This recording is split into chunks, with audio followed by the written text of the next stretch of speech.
So for today's day, I prepared something that I hope you'll find super interesting. That is part of my smaller pieces of research concerning the most asked questions in job interviews at high-performing companies.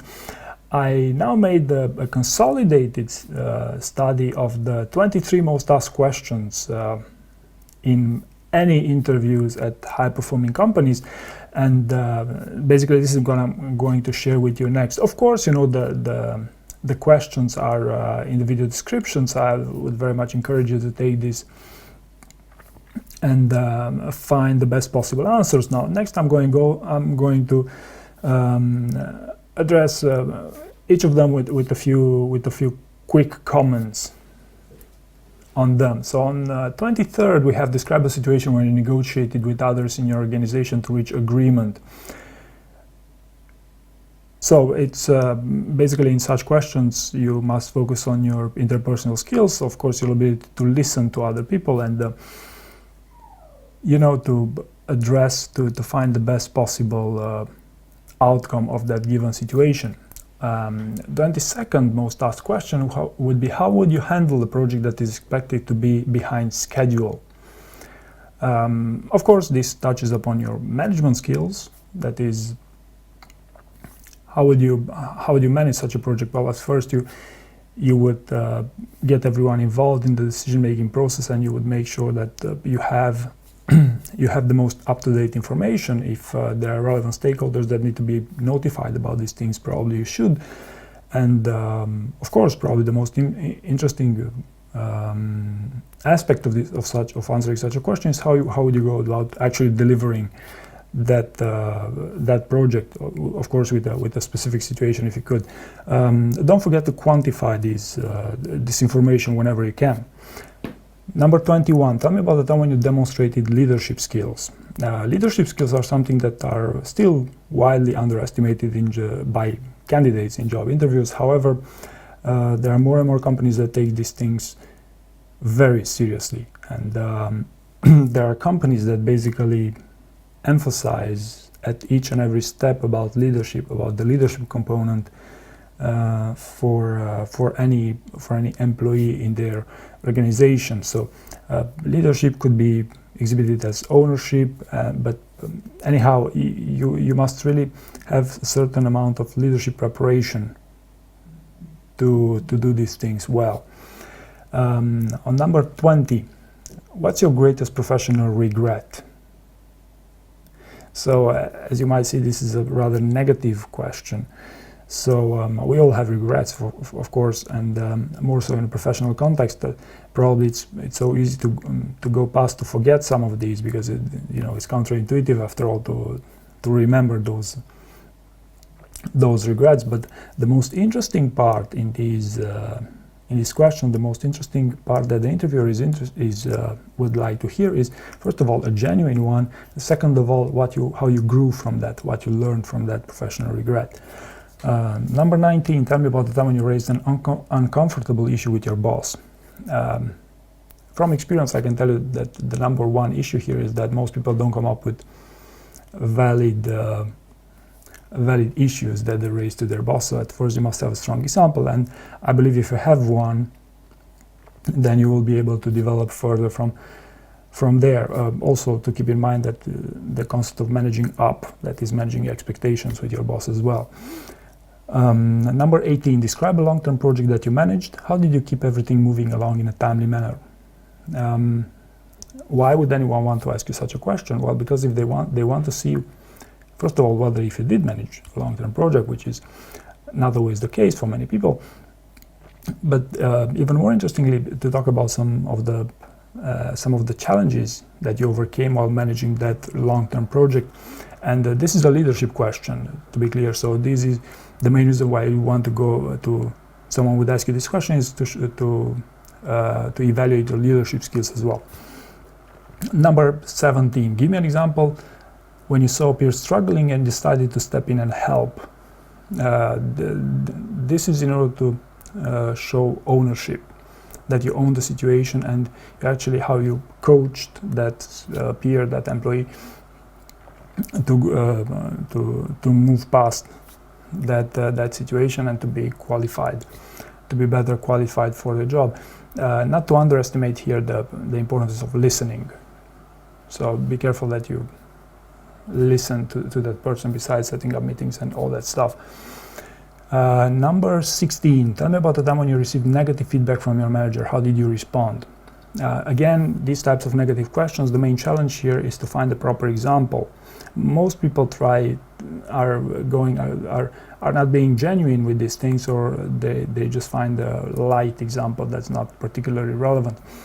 Then of course the second part of this answer is how you addressed that feedback, how you listen to that feedback basically, and how you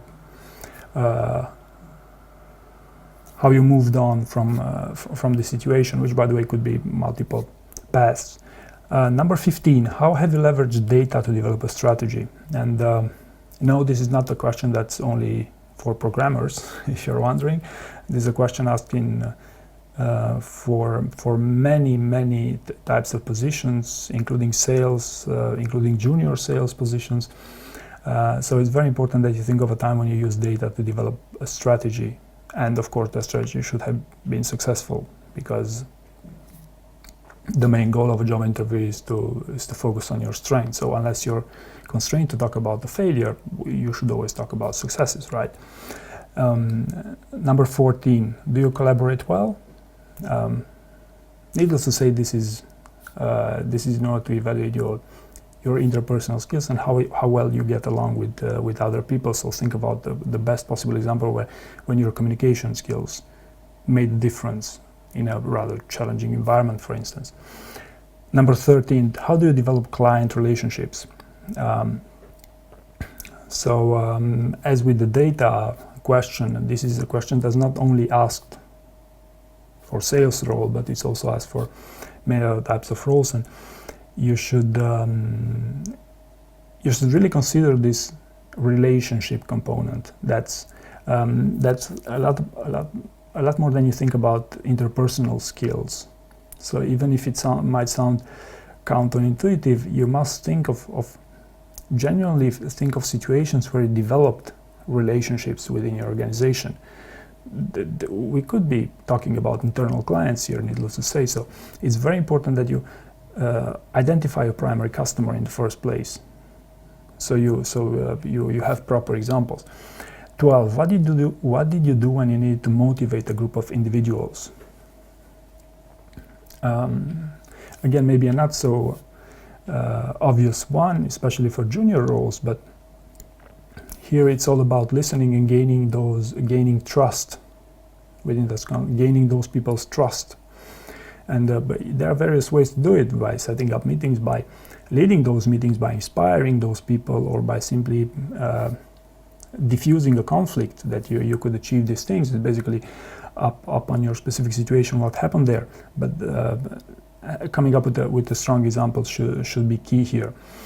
Number 11, a time when you were 75% through a project and had to pivot strategy. Now, this is one of the harder questions, because many people don't realize that actually that project, that basically it could be most of the project that you've worked on had some challenges into which the strategy might have been changed. So the idea here is that you must zoom in and zoom out of a specific project to find that specific sweet spot where you are 75% through that project, that small or a larger project, and you had to do a change of strategy.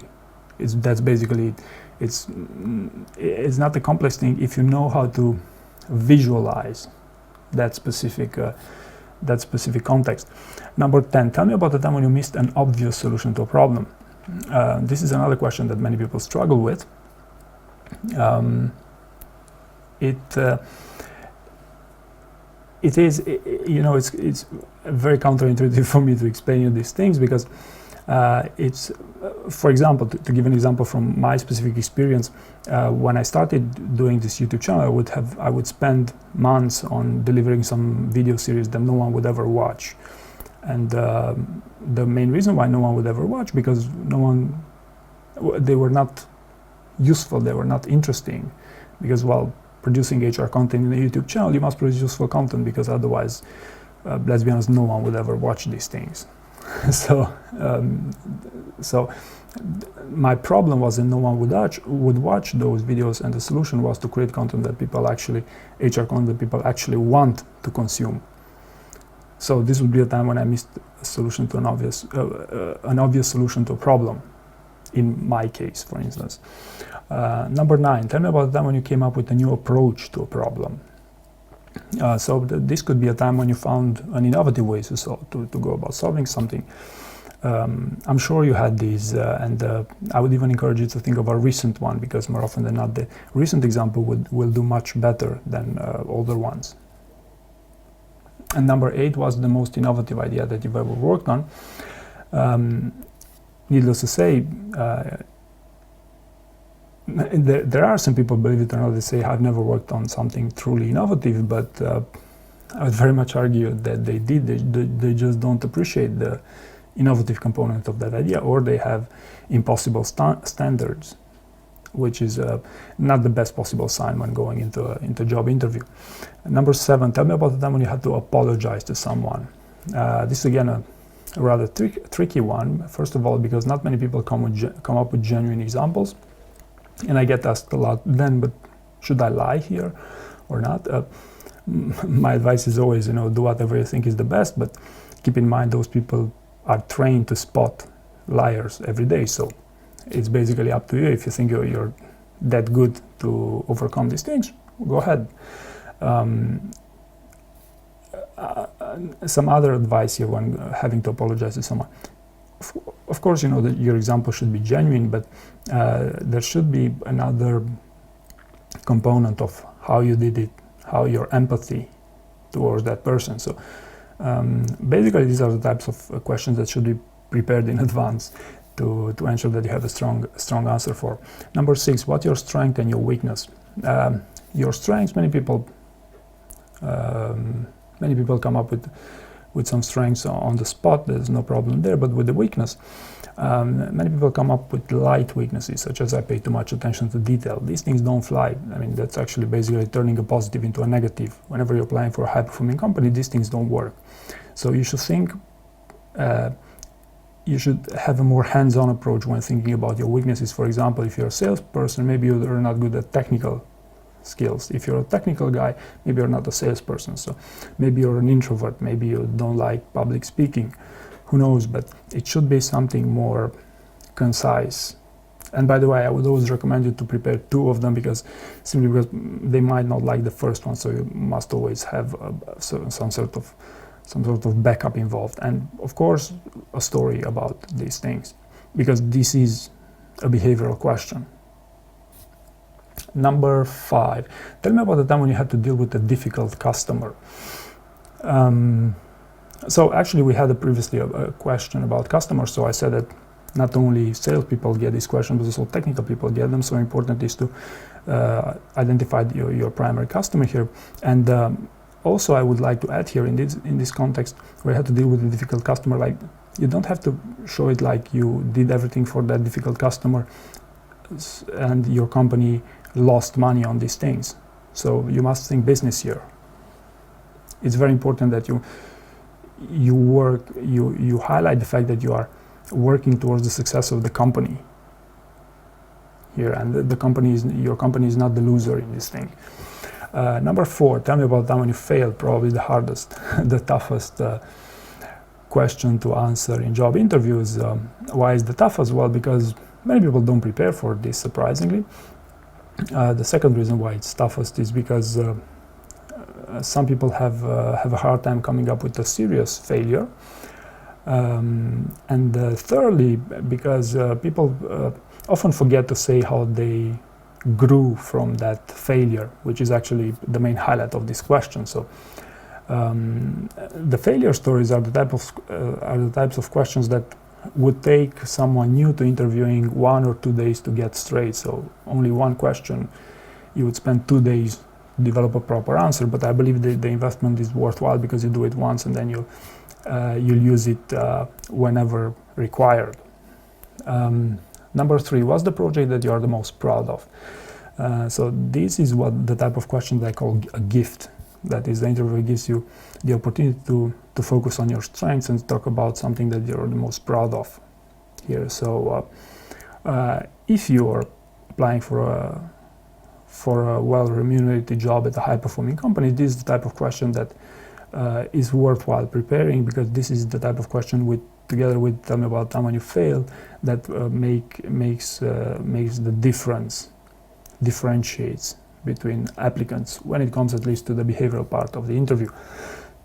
The second most asked question is tell me about yourself, and the reason why I'm saying this, tell me about yourself, to be a so popular question is because many interviewers use it as a starting point for a conversation, for a deep dive into your expertise, into whatever else. The way this question is, the reason why this question is important is because you should assume that the interviewer has already your CV open in front of them. So basically your goal is to entertain them, but tell them something that they don't know from that CV. And more often than not, I advise people to quickly go through the information presented in the CV and to focus on one or two highlights of their career. What's the two projects that they're the most proud of? Because this way, you start the conversation your way. And hopefully, the follow-up questions will continue from there and eventually have a positive conversation and outcome. Why not? Finally, the number one most asked question is, why do you want to work for this company? So it's actually, many people prepare for this question, but the number one problem with it is that many people only praise the company that they are applying for. Hey, your company is great. It's so everyone has say good words about this. Okay, that's good, but so what? Each and every candidate will have the same approach, right? So you must differentiate yourself from other candidates. So one template would be to talk about, okay, the first, I want to work at this company for 3 reasons. The first would be, okay, your company is great and so on and so forth. You basically praise the company. But the second reason would be, how can you make a difference there? How can your skill set make a difference there? What's interesting from your CV to apply there? And the third reason would be, what's in for you? Where do you see yourself in the next 5 years? So this is the type of approach that you would want to have if you want to differentiate yourself from other candidates and eventually land a job. So there you go. These are the 23 most asked questions in any job interview with a high-performing company. So hopefully you found this information useful, and thank you very much for watching.